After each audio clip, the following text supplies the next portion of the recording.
İlk dediyimiz kimi Roma imperiyasının nəzdində Şam vilayətində, bugünkü Dəməşqdə Mərvanilər oturdu kürsüyə, onları yaratdılar orada, belə deyək, bir mafiya kimi və Mərvanilər də dəstək olurdu kimə?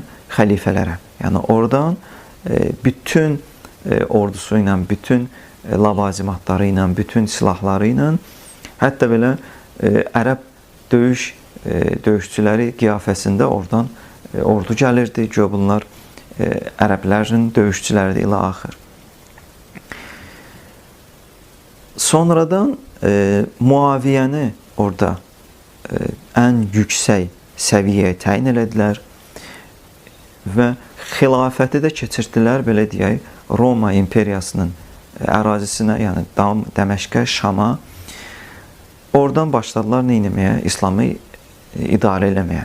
Və əsas da ki, müstəşar, əsas vəzir, əsas işlər, İslamın işlərini idarə eləyən Serjon idi. Yəni onların əsas bir baş vəziri idi. Cəsusları deyildi. Cəsus demək olmaz ona. O artıq hökuməti idarə eləyən əsas rollardan biri idi. Bu da Romalı idi, Məsihi idi və hökumət də İslam hökuməti təhvil verilmişdi bu Bizantiya Roma hökumətinə. Onların təsvir etdiyi, istədiyi bir neytral İslam dini artıq qurmuşdular.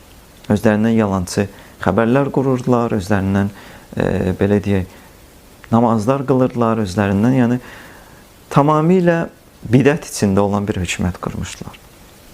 İndi də bu siyasət davam edir. İndi də onların istədiyi bir adamları qururlar, istədiyi cəmiyyəti aparırlar, istədiyi belə deyək, rəhbərlərə, istədiyi bir müsəlman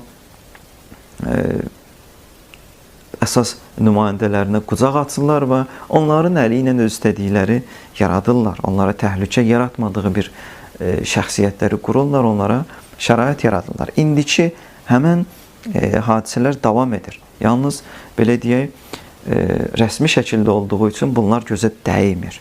Bunlar hiss olunmur ilə axır. Gizli deyil bunlar.